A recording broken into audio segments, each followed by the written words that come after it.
Ay, Helen, ikaw pala yan. Opo, ma'am. Good morning. Good morning. Kumusta na, Helen?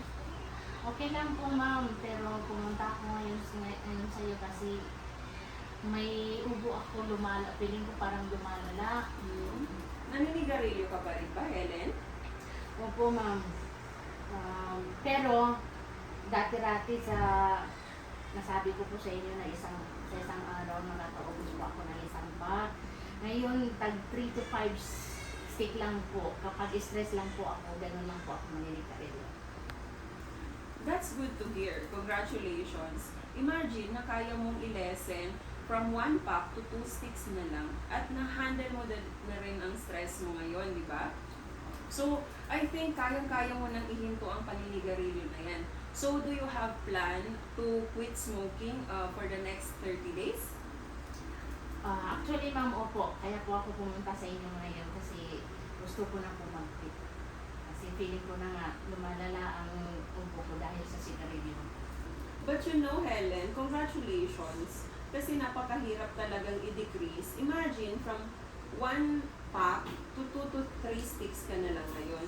So, any upcoming special day para sa'yo, para doon natin itataon ang quit date mo, para memorable yun para sa'yo.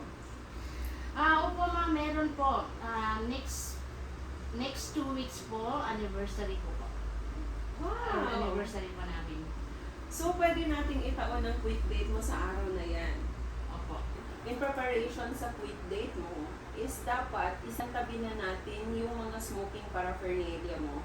Like yung lighter, yung cigarette mismo, at saka yung ashtray.